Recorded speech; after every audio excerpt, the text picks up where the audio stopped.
y como les señalaba, me sirve para monitorear el logro de los aprendizajes y cuando hay algunas dificultades o no logramos, yo no logré facilitar y ustedes en consecuencia no lograron el aprendizaje, pues hay tiempo de recuperarlo. En otros casos, pues quienes sí lograron el objetivo de aprendizaje, pues lo reafirman, ¿no? Cuando vemos nuevamente el ejercicio, vemos las interpretaciones, pues lo que ocurre es que reafirmamos, ¿no? Confirmamos, incrementamos nuestro nivel de dominio. Hubo un equipo que lo hizo en general muy bien y los otros dos equipos con algunas dificultades, pero insisto, nos sirve para el ejercicio, ¿no? De estar logrando este objetivo de aprendizaje. A veces pienso que soy yo quien no da las indicaciones completas, pero en uno de los ejercicios que fue cubierto adecuadamente, sí está ahí por escrito. Yo dije, yo recuerdo haberlo escrito, pero luego me quedo dudando, ¿no? Cuando veo. Entonces, jóvenes, tomen las instrucciones completas, copien completo, revisten, porque cuando no tienen esa instrucción de qué es lo que van a hacer, pues entonces hacen lo que creen que deben hacer o lo que recuerdan que deben hacer y no siempre es lo esperado. Muy bien, pues vamos a dar inicio a la sesión del día de hoy.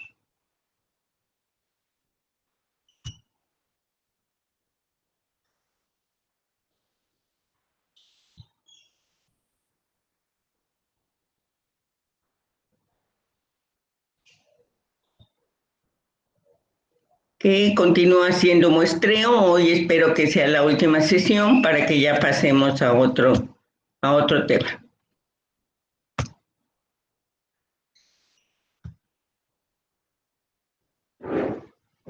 Vamos a hacer un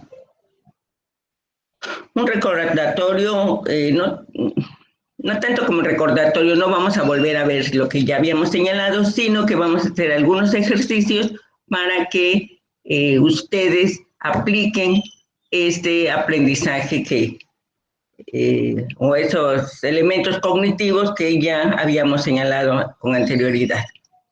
Pues entonces espero que con la sesión de hoy incrementen la comprensión de sus conceptos, de algunos conceptos estadísticos que se aplican al muestreo, incrementar su dominio cognitivo de los tipos de muestreo aleatorio y este es muy importante, no solamente tiene que ver con muestreo, sino con otras situaciones y es necesario que vayan comprendiendo las diferentes aplicaciones que tienen los intervalos de confianza. En este caso, para la inferencia estadística, seguro que recordarán que cuando vieron riesgo también hablaron de intervalos de confianza. Bien.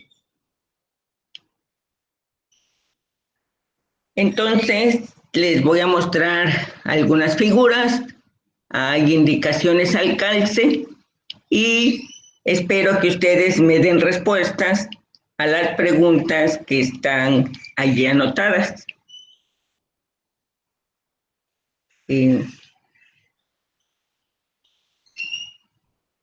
Entonces, pues les estoy mostrando una serie de figuras que ustedes seguro ya reconocieron. Y van a decir, bueno, eso no lo hacen en citopatología, pero vamos a suponer que sí lo hacen y tienen clasificados algunos de sus resultados como con relación a la respuesta inflamatoria, unos que son normales, otros que hay una lesión inflamatoria aguda, otros como lesión inflamatoria crónica. Ya saben que las lesiones inflamatorias agudas o crónicas pues tienden a la resolución, unos vuelven totalmente a la normalidad, otros en los procesos infecciosos hacen un proceso de absceso que puede regresar a la normalidad absoluta o generar una fibrosis. Y en los inflamatorios crónicos, pues también generan fibrosis. Entonces ahí están esas imágenes. y supongan que tienen bien ordenados todos esos resultados. Entonces, la pregunta es, ¿qué tipo de muestreo emplearían? Ahí en el otro caso, pues es un campus universitario con varias, este, o sea, es una universidad con varios campus. Los dibujitos que ven ustedes allí pueden ser cualquier cosa, pueden ser estudiantes, pueden ser aulas, pueden ser cafeterías, puede ser bibliotecas, laboratorios, lo que ustedes se imaginen. El punto no es la unidad de observación, sino el tipo de muestreo aleatorio. Hoy nos centramos exclusivamente en los tipos de muestreo aleatorio que ustedes aplicarían. Entonces, pues, escucho respuestas, primero espontáneas y después, bueno, un poquito de estímulo.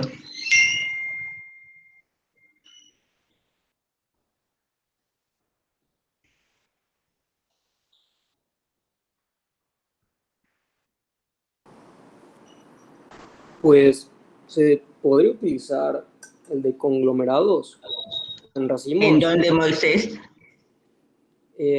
pues en general la muestra que está saliendo de ahí, porque pues del campus se tiene que estar formado por esas cuatro como, como grupos, ¿no? Ingeniería, Ujú. medicina, letras y física. Entonces, conociendo esos grupos, pues esos serían los conglomerados y se podría tomar una muestra de cada uno, como se muestra en el ejemplo.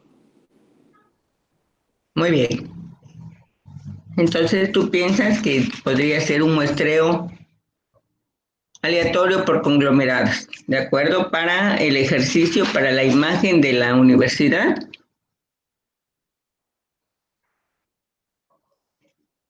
¿Por qué?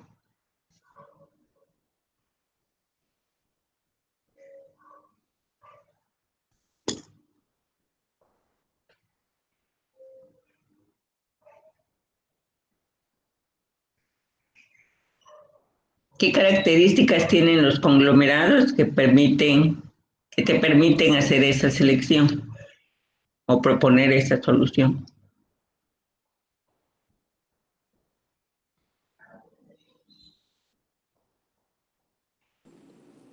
No sé, creo que estoy pensando y creo que mejor no. No, a ver, Moisés, no es calificación, ¿eh? No hay calificación. Si te equivocas, no hay problema. Si la respuesta es parcialmente correcta, pues tampoco hay problema, estamos aprendiendo, estamos ejercitándonos, ¿no? Lo muy importante, a mí lo que me parece muy valioso de quienes responden es que se atreven a hablar, ¿no? Vencen el temor que da siempre dar una respuesta errónea y adelante, ¿no? Hacen ese ejercicio. Desde ahí estás muy bien. Y por eso te digo, hay veces que tengo que estimularles porque todos y cada una de ustedes como personas deben, como estudiantes, deben contribuir al conocimiento del resto del grupo y se contribuye así, como acabas de hacer. Yo pienso que es así y estoy segura que tus compañeros y compañeras están así por tal cosa o no es así, yo estoy pensando otro. Gracias, Moisés. ¿Quién sigue?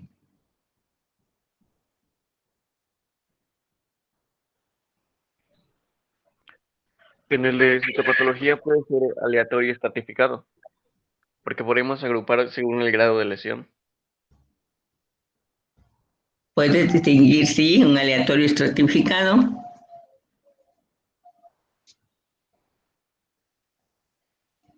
Se dan las diferencias de manera como casi natural, ¿no?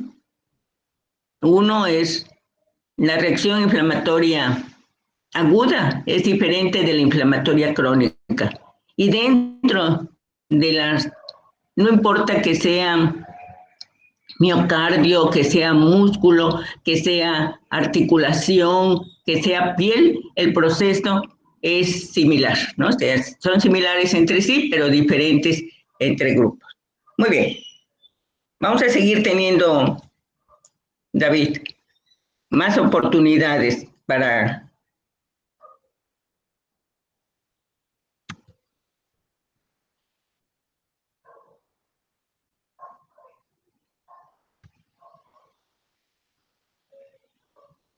Acá nuevamente les estoy presentando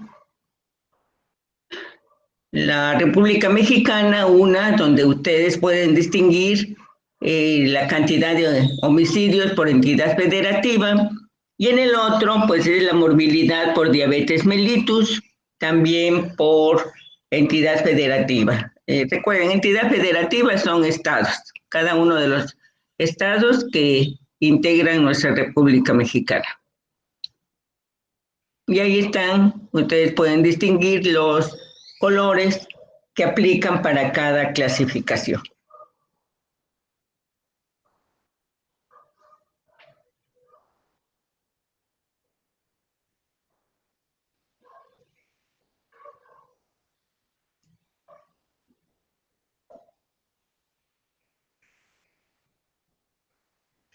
Yo digo que sería un tipo de muestreo de aleatorio por conglomerados. ¿Para cuál ejemplo? ¿Para cuál figura? Para el de homicidios.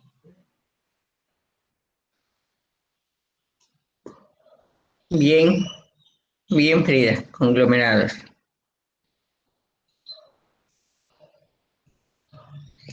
Y para el de la morbilidad por diabetes,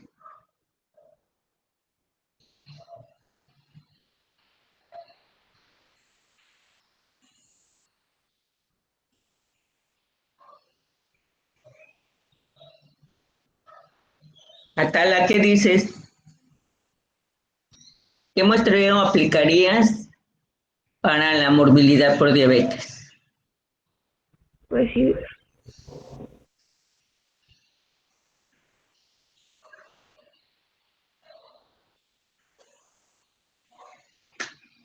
¿No escuché? pues sería igual, ¿no? Por conglomerados, ¿no? ¿Me preguntas o me respondes? Es que no estoy seguro, no me acuerdo muy bien de eso, pero pues creo que sí.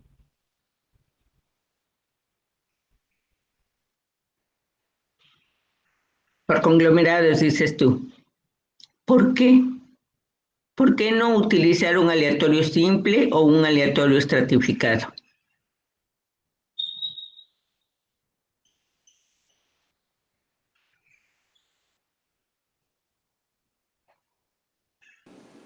Yo creo que convendría mejor uno estratificado, porque los conglomerados tenían como característica que eran muy diferentes en su interior, pero parecidos a otros conglomerados, mientras que el estratificado es al revés, son diferentes a otros, pero en su interior son similares. Entonces, Sí, no sé. sí, ese es un elemento importante para distinguir cuando deseamos aplicar uno u otro. Pero recuerda también, Moisés, que es correcto lo que acabas de señalar, que en los conglomerados regularmente no tenemos un marco muestral.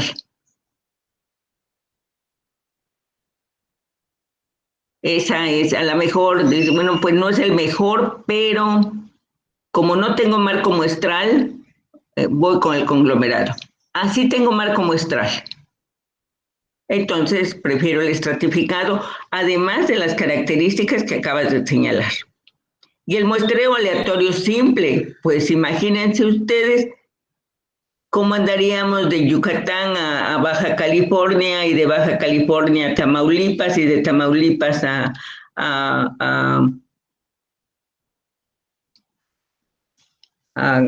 Tapachula. Sería difícil, ¿no? El aleatorio es simple. Es muy difícil, aleatorio, porque tienes que tomar como muestral, pero es muy difícil, muy operativamente, es costoso andar buscando las unidades de observación que nos podría ofrecer un aleatorio simple. Muy bien, y entonces acá hay bueno, intenté ilustrar lo que nos acaba de señalar Moisés, ¿no? Los estratos son similares al interior, pero hay diferencias entre estratos. Y el conglomerado son diferentes al interior del conglomerado, pero son similares entre conglomerados. Y el punto es que lo que sea que vayamos a estudiar corresponde a universos o poblaciones que acuden a la medicina general, población adulta que acude a medicina general y que las diferencias están por el turno de asistencia, ¿no? El turno matutino, el vespertino y el nocturno. Hay diferencias entre un estrato y otro. Y hay una cierta similitud dentro del estrato. Y dije cierta porque depende de lo que quisiéramos eh, mostrar. En cambio, cuando vemos un muestreo por conglomerados y la indicación es que es consulta especializada en población adulta, entonces, aun cuando en el primer fuera gineco-obstetricia, bueno, obstetricia no hay problema, es prácticamente lo mismo, control prenatal, atención del parto. Pero en la consulta ginecológica podría ser N, bueno, no tanto como N, una serie de diversos problemas por los cuales acudirían a esta consulta que los hacen diferentes entre diferentes al interior. Igual para los otros, no supongamos que uno, porque se ve que son figuras de mujer, imaginen que que el de arriba es de la consulta ginecobstetra, el de en medio es de consulta geriátrica y el de abajo sería consulta de, no sé, medicina interna.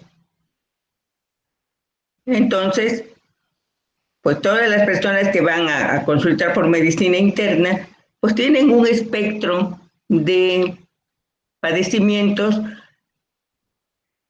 que las hace diferentes, no solamente de los otros conglomerados, sino cada círculo, cada figura que ven ustedes son los conglomerados.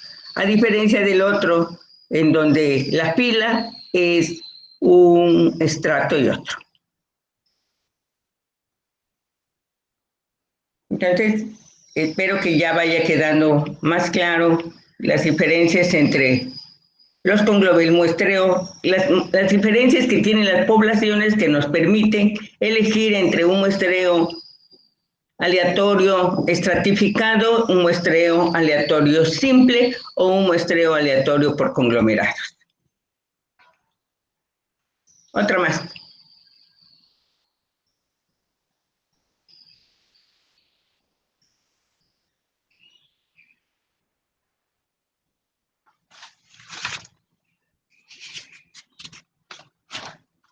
¿Qué están viendo?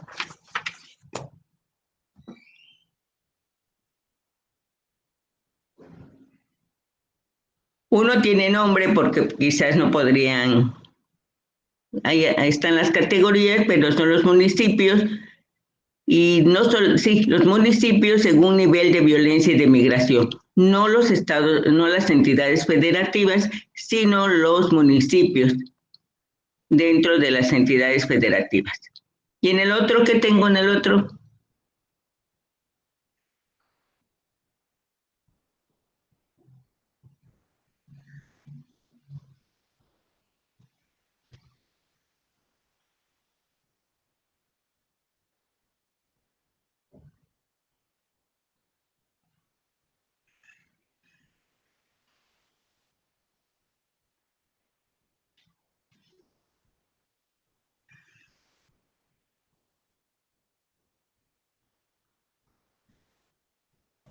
¿Es leucemia? Milton, ¿qué es? Creo que es leucemia, ¿no? Más genérico. No, no es leucemia. ¿Qué es?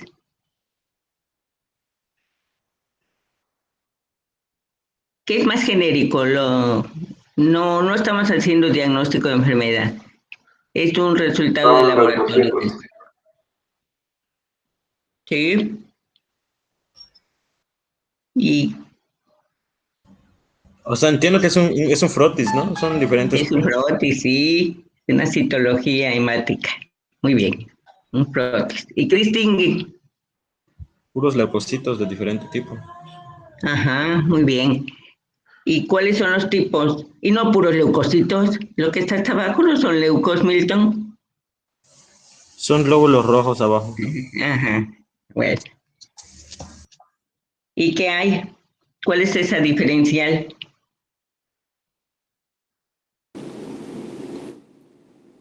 Las características morfológicas en este caso. Sí, eso es lo que nos permite diferenciar cada uno de los elementos de la serie blanca. Hasta arriba están los neutrófilos, las dos primeras filas. Es un estrato, pero además podemos notar que hay este, un estrato de neutrófilos, pero dentro de, de ese estrato de neutrófilos hay una fila de segmentados y otra de...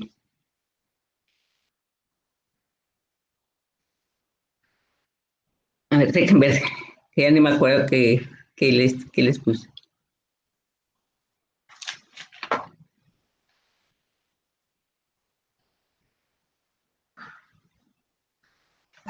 Creo que son Ya, basófilos ¿perdón? creo que son basófilos la tercera fila. La tercera fila, sí, son limpos. Y luego,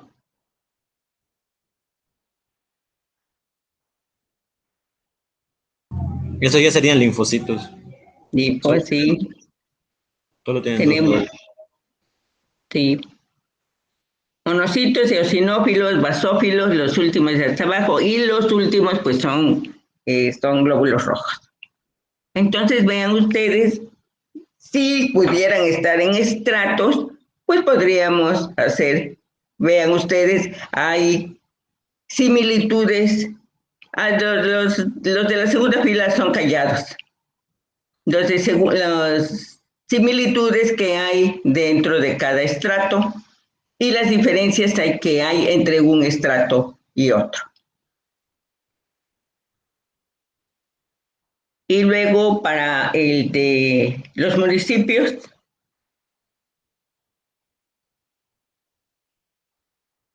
Sería un conglomerado, sí. ¿Por qué? porque son distintos en el interior, pero bueno, solo por eso. Sí, porque es difícil que tengamos un marco muestral. Sí, sabemos dónde están esos, hay elementos para distinguirlos, pero no tenemos la lista sí tenemos la lista de los municipios. Ese sería el marco muestral grande, pero no tendríamos las unidades de observación específicas, las personas dentro de esos conglomerados. Otra más. Es el porcentaje de población de 15 a 25 años que asiste a la escuela según entidad federativa.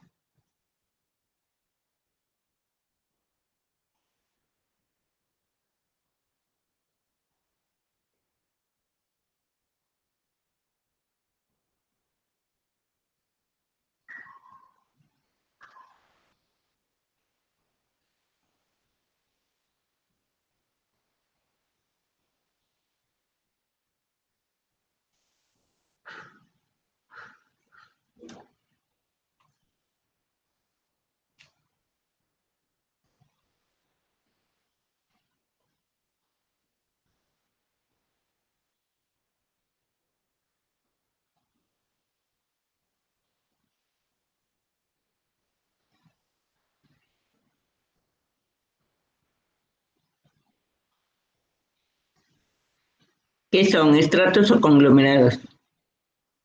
Estratos. Estratos. Bien. Entonces, no sé, a lo mejor no está bien, muy claro, pero ustedes ven que los porcentajes son diferentes entre un estrato y el otro, ¿no? El estrato de 15 a 19 años, la distribución de los porcentajes y de las entidades federativas es diferente de la distribución que tiene el otro.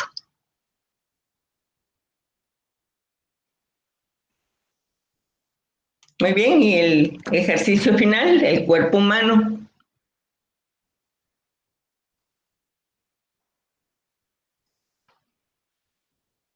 ¿Qué elementos podríamos hacer para configurar estratos? ¿Se pueden configurar estratos o se pueden configurar conglomerados? En estratos, los niveles séricos, los diferentes que hay. ¿Niveles séricos de qué? En general, o sea, los niveles séricos, o sea, biometría hemática, química sanguínea, ese tipo de análisis.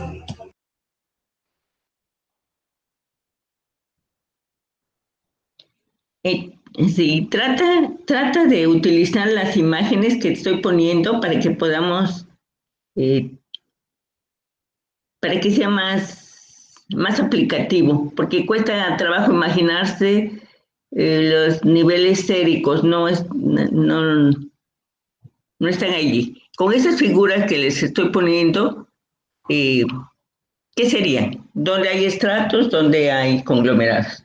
Conglomerados con los sistemas fisiológicos y anatómicos como sistema respiratorio, sistema cardiovascular, sistema óseo que pone allá, sistema osteomuscular.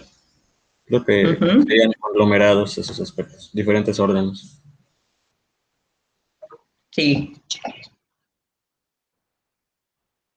sí, el de los sistemas de órganos es totalmente diferente, ¿no? Sabemos que hay sistemas sistema respiratorio, sistema digestivo, sistema urinario, pero son diferentes entre sí y son similares entre sí. Al interior son similares. Pueden ser similares por su región anatómica. Ajá. Entonces tú propondrías un muestreo estratificado por zona, por región anatómica. Sí, Y los conglomerados como por ya he dicho, sistemas. Milton, por sistemas. Muy bien, jóvenes. Pues creo que ya hay más claridad sobre este asunto de el muestreo aleatorio simple. Ya lo habíamos trabajado anteriormente. Vamos a obtener, necesitamos un marco muestral y obtenemos las unidades de observación de forma individual. Pero hay otras ocasiones en que necesitaremos reagrupar ciertas características para que podamos utilizar el muestreo aleatorio estratificado o el muestreo aleatorio por conglomerados. Eh, eh, en muy pocas ocasiones los grupos de tercero que les han antecedido han utilizado muestreo aleatorio por conglomerados. Han hecho muestreo aleatorio simple, no, se han hecho por conglomerados en escuelas. Una vez trabajamos con escuelas, un muestreo amplio, y tuvimos que emplear los conglomerados de las escuelas. Entonces ahí sí hay aplicación, ¿no? Y cuando ya empezamos a trabajar por cada uno, pues tendremos que ir a la literatura y auxiliarnos de una persona que sepa estadística. Para ustedes es necesario solamente que sepan que existen, como son los elementos más generales, para que cuando lean puedan ustedes entender de qué estamos hablando. Y si alguno de los equipos necesitara un muestreo por conglomerados, pues cuando estemos en la discusión en el seminario, pues ya podremos decir, de esta forma se aplicó. Muy bien. ¿Dudas?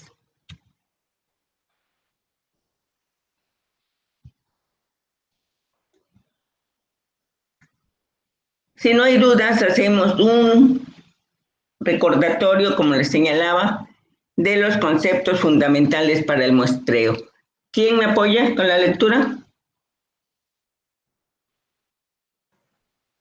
Pepe Leria. Conceptos fundamentales para el muestreo. Empleo una yésima muestra, NI, para realizar inferencias hacia una yésima población, NI. Principio teórico. Si la variable en estudio tiene una distribución aleatoria en la población, una muestra aleatoria será representativa de la población de donde proviene. Las inferencias que haga partiendo de los resultados de una muestra hacia la población deben ser confiables. Confiabilidad. Propiedad probabilística que se relaciona con el control sobre el error aleatorio y deriva del tamaño de la muestra. Una muestra debe ser representativa y confiable. Una muestra debe de ser representativa y confiable para que mis inferencias hacia la población tengan validez y certeza. ¿Hay ecuaciones específicas para calcular el tamaño de una yésima muestra? Para el estimador que desea obtener con una determinada confiabilidad. Estimador es la medida que obtengo de una muestra. Parámetro es la medida que proviene de la población. Al reportar el valor de un estimador puntual, siempre debo señalar el error de estimación o, mejor aún, el intervalo de confianza. Bien, esto es para reafirmar lo que hemos revisado, creo que desde diciembre. No, en enero empezamos. ¿Dudas, jóvenes? Cuando ustedes digan una muestra es representativa, es porque fue seleccionada aleatoriamente. Para que ustedes digan mi resultado es confiable, es porque calculamos un tamaño de muestra, una serie de características, establecimos cuál era la confiabilidad con que deseábamos trabajar. Y las dos características, representatividad y confiabilidad, me van a permitir hacer inferencias. Inferencias significa que lo que yo encontré en mi muestra, puedo decir con un nivel de confiabilidad regularmente del 95%, a veces es más, que está ocurriendo en la población de donde extraje la muestra. Entonces, el tamaño de muestra no tiene que ver con representatividad. La representatividad la adquiere siempre y cuando fue una elección aleatoria. ¿Ya quedó claro estos elementos, jóvenes? En particular en los grupos donde tenían dificultades para entender el concepto. Para aplicar, no para entender, para aplicar el concepto.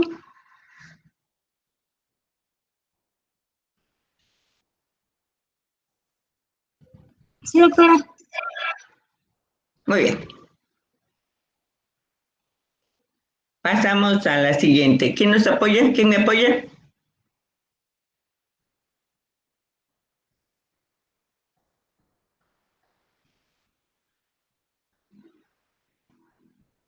Yo, doctora.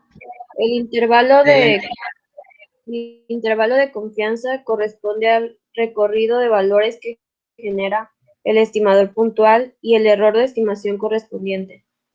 En biomedicina, el error de estimación convencionalmente aceptado es del 5% para tener una confiabilidad del 95%.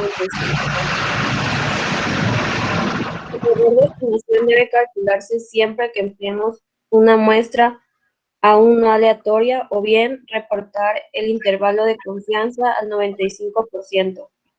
El intervalo de confianza del 95% permite inferir que el verdadero parámetro puede no ser el estimador reportado, pero tengo una confiabilidad del 95% que se encontrará en algún punto entre el límite inferior y el límite superior del intervalo de confianza.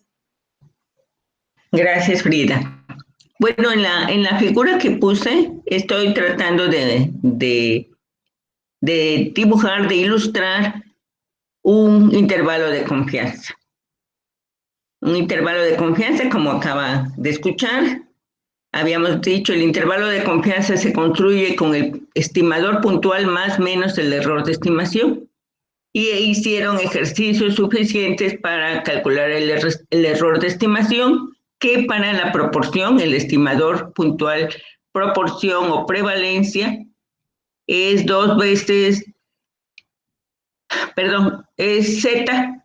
En algunas ocasiones lo ven que es 2, porque 1.96, dicen, ¿para qué trabajas con 1.96? Redondeale a 2. Bueno, el error de estimación se calcula con el valor de Z en alfa 0.05 por la raíz cuadrada del estimador proporción P por Q sobre N. Así obtenemos el error de estimación y luego se lo sumamos más menos al estimador puntual, y cuando lo sumamos obtenemos el límite superior, cuando lo restamos obtenemos el límite inferior. Y tenemos una confiabilidad del 95% que el verdadero parámetro va a estar entre esos valores. Y entonces, acá vuelvo a retomar la imagen y el ejercicio que ustedes hicieron, para que vean cómo va. El intervalo, el verdadero parámetro de rectángulos verdes, ya sabíamos, lo hicimos, ahí teníamos la figura de N1, entonces sabíamos cuál era el verdadero parámetro. N1 representaba la población, tamaño 92, y sabíamos que el verdadero parámetro era 31.5.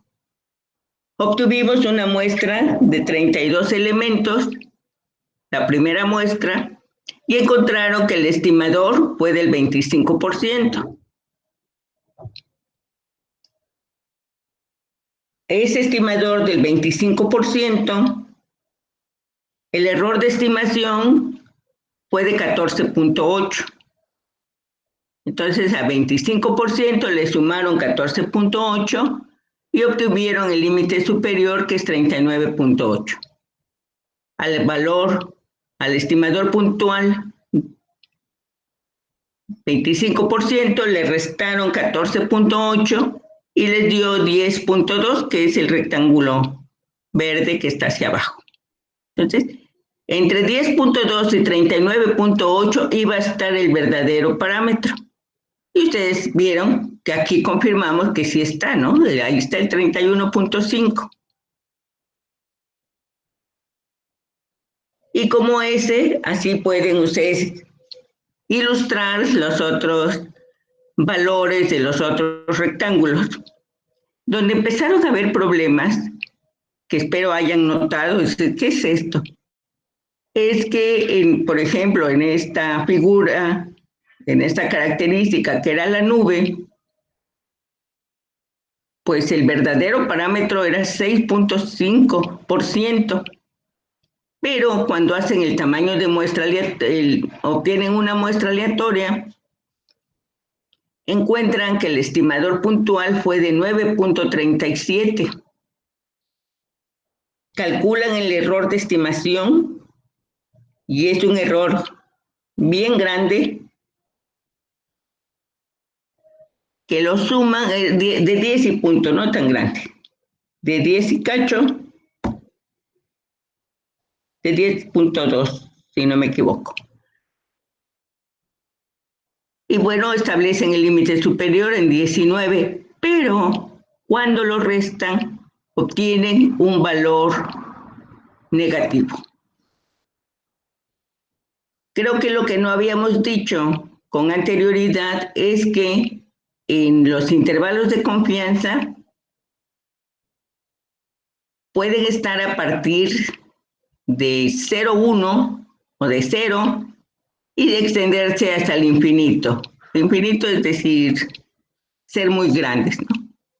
Pero cuando la muestra es insuficiente, tengo el riesgo de no detectar la característica que estoy buscando. Y es por eso que en algunas situaciones les dio valor negativo, como en la nube, como en el círculo, creo, en el triángulo también les dieron valor negativo. Entonces, cuando ustedes vean ese valor negativo, inmediatamente deben decir, bueno, es que esta muestra no funcionó porque existía esa característica y no se pudo detectar. Entonces ahí la muestra es insuficiente y así se reporta. Fue una muestra insuficiente porque no nos permitió el intervalo de confianza al tener valores negativos o llegar a 0. Llevaba la probabilidad de no detectar la característica. Y como les decía, los estimadores puntuales, pues es un acercamiento, por eso se llama estimadores puntuales. Entonces tendríamos que ampliar el tamaño de muestra. Hay ocasiones en que se puede, ¿no? Están sobre la marcha, están haciendo el trabajo, hacen cada determinado tiempo, van viendo cómo se están comportando los resultados y van viendo que están como la situación verde. Pero desde que empiecen a ver que puede ocurrir que no detecten o no están detectando, puede ser también eso, ¿no? Están en el trabajo de campo y dicen, no ha aparecido la variable que estamos buscando, pues esto es obligado a que van a tener que ampliar el tamaño de muestra. ¿Preguntas?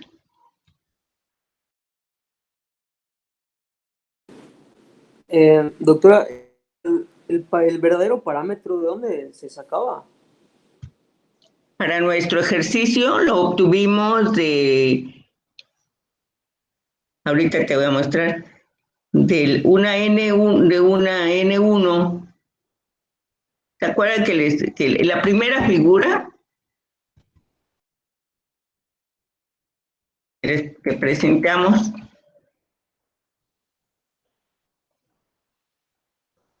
Ahí la voy a poner en pantalla.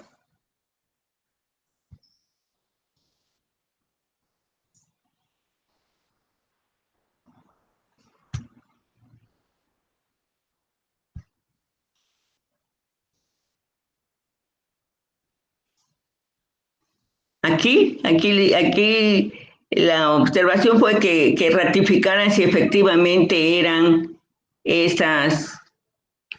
aparecían con esa frecuencia los rectángulos verdes, los rosa mexicanos, los óvalos rojos, los cuadritos, las nubes y los triángulos. Que calcularan N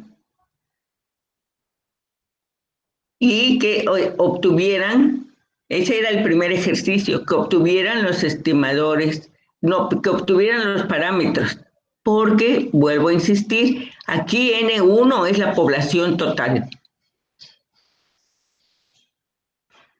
Y entonces, pues había que sacar, por eso, si ustedes dividen 29 entre 92, el verdadero parámetro es 31.5 y entonces ya pueden ver si efectivamente se encontraba o no. Aquí había una serie ya llevábamos, era paso con trampa, ¿no? Ya sabíamos cuál era el parámetro. Pero vean ustedes cómo 6, que es bajo, 6 de 92 es una proporción baja, era del 6.5%, pues con este tamaño de muestra que apareció acá, aun cuando apareció 3 veces con una frecuencia de 3, que el intervalo de confianza para la nube rosa era menor de 0. Significa que con ese tamaño de muestra no iban a encontrar, corrían el riesgo de no encontrar, de no identificar la nube rosa. Y no se diga para las otras, bueno, acá no están en este ejercicio, para las otras muestras que también había indicado que calculara. Ok, doctora, gracias. Y entonces, ¿qué pasa? Ustedes se dirán, bueno, si ya conocen el parámetro, ¿para qué estamos muestreando? No, la mayor parte de las veces no conocemos el parámetro. Y lo que hacemos es decir, bueno, tales autores, 5, 6, 7, están diciendo que anda alrededor del 8%, del 11%, del 4%, ¿no? Ya sabemos que ahí se está dando ese rango de valores. Todos son diferentes porque son muestras aleatorias diferentes. Siempre deben ser de una población similar. No podemos estar comparando, bueno, sí se pueden comparar, pero con ciertas reservas, ¿no? Podríamos comparar que lo que ocurre para determinada variable en México, tener el referente nacional y compararlo con lo que ocurre en Yucatán o con lo que ocurre en Chihuahua o con lo que ocurre en Guerrero. Se puede hacer con fines comparativos. Y en esos fines comparativos se establece si hay diferencias significativas o no, pero eso lo vamos a ver ahora que entremos al conocimiento de las pruebas, no para inferencia estadística, sino para diferencias significativas entre resultados. ¿Preguntas?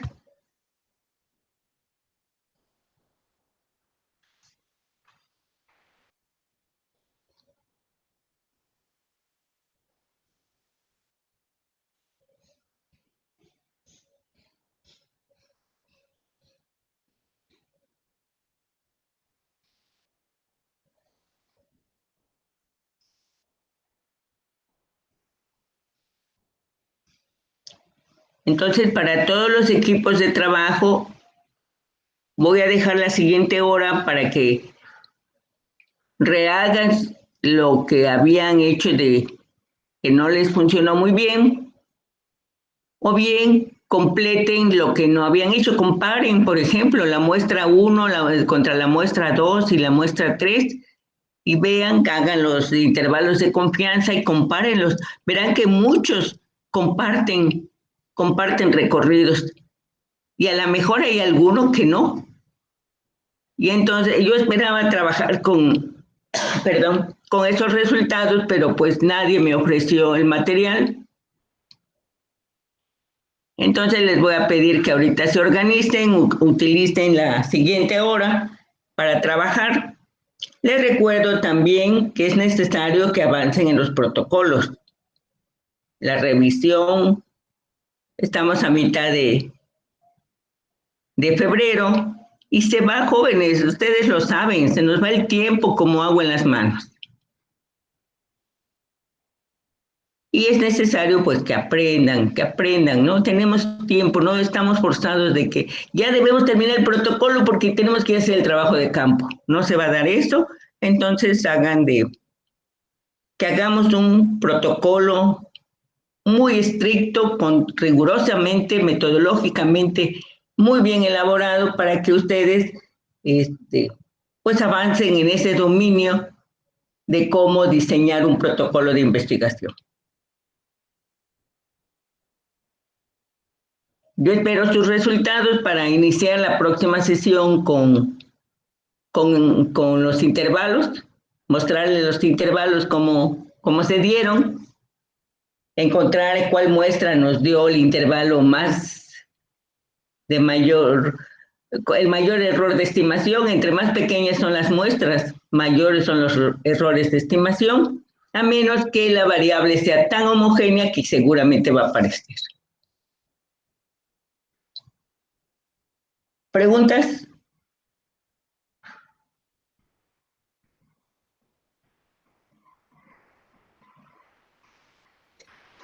Gracias. Entonces, los resultados deben de ser en números enteros, no en decimales. Si no debe, cuando nos da décimas, si son mayores de 0, es aceptable. Decimos, bueno, por poquito y no sirve, no es confiable, la muestra tampoco iba a ser confiable. Pero si nos da valores negativos o menores de 0, o sea, 0.01, ahí no, esa muestra se tiene forzosamente que ampliar el tamaño de muestra. Gracias, doctora. Y en esos casos, ¿se pondría nada más muestra insuficiente? ¿O cómo haríamos? Sí, tú podrías decir así, ¿no? Y lo reportarías en tus resultados. Dentro de las limitantes, es que mi muestra fue insuficiente y entonces quienes leemos diríamos, pues son novatos, que no hubo nadie que les dijera que ampliaran la muestra y recalcularan la muestra, porque se permite para estudiantes, Moisés. A ustedes les ocurra así, pero un investigador no puede decir que su muestra fue insuficiente, a menos que sea una variable con tales características y se dieron condiciones que le impidieron aumentar su tamaño de muestra. Se vale que pongas que tu muestra fue insuficiente. Insisto, con ustedes sí, y lo verán en muchos reportes, pero no para investigadores profesionales. Y en otras ocasiones, un lector del artículo, una lectora, tiene los datos allí suficientes para calcular el error de estimación.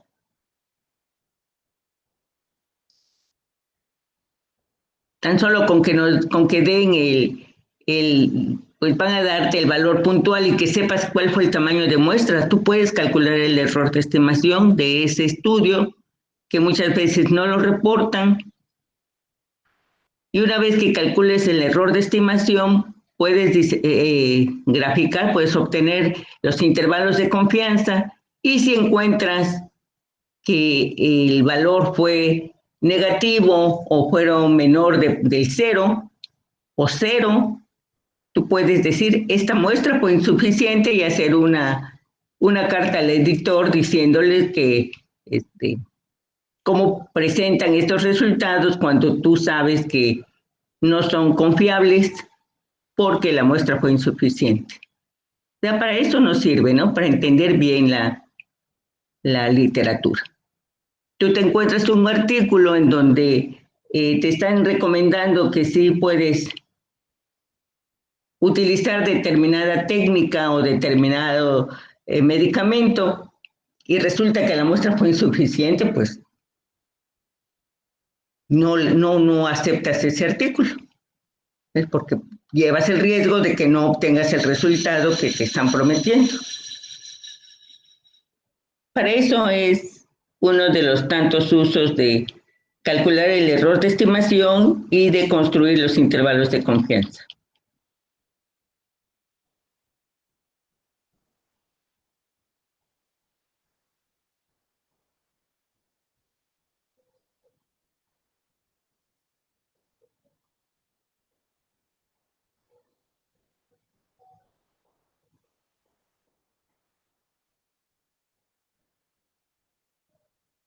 ¿Alguna otra duda? ¿Comentario?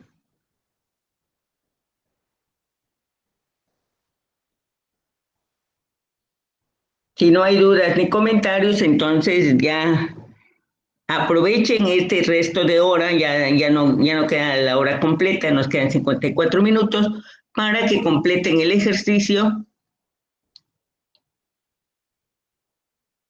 Estaba pensando que cuesta mucho trabajo estar haciendo los números en la computadora. Pueden hacerlos en su libreta, marcarlos muy bien que se note muy bien, con mucha claridad, tomarle una foto y enviarla. Para mí antes era muy fácil en la pizarra dibujar los modelos estos de tipos de muestreo y ahora me está costando muchísimo trabajo hacer esas ilustraciones porque muchas de las que aparecen no tienen dificultades, uno, y las operaciones aritméticas ya cuesta mucho trabajo hacerlas. No trabajo, lleva mucho tiempo estarlas haciendo en el teclado. Así es que les pido que les señalo que tienen esa opción, solamente que sí, que vean ustedes, que queden muy claras, porque si muchas veces la hacen con lápiz, se pierde y ya no se alcanza a ver. Pero si la hacen en un buen tamaño y bien remarcadas, pues pueden optar por presentarla de esa forma. Bien.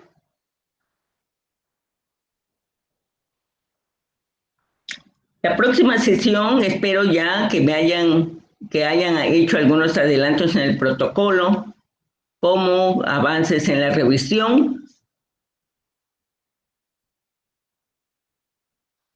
Veo nuevamente, si hay avances en la revisión, trabajaremos sobre ellos. Si no hay, utilizaré una parte de la sesión para que veamos los intervalos de confianza que van a generarse a partir de lo que ustedes me respondan. Hagamos un comentario sobre eso, un análisis sobre esos intervalos de confianza, qué nos están diciendo, cómo los vamos a interpretar. Y ya empezaré con seguiré avanzando en los elementos del protocolo para llegar al plan de análisis estadístico que nos permita empezar a hacer la prueba de hipótesis.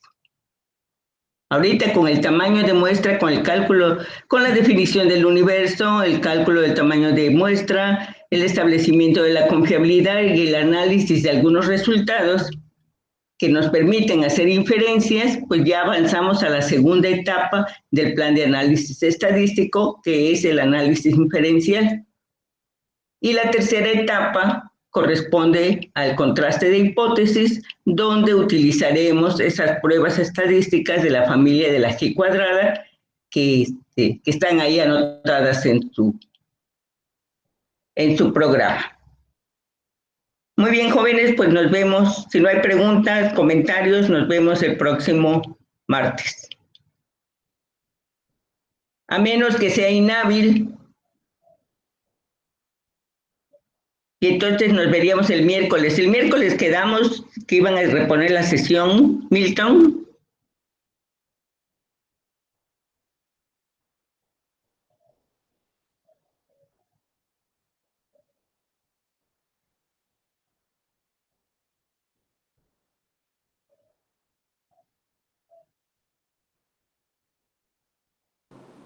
Creo que no está en la llamada.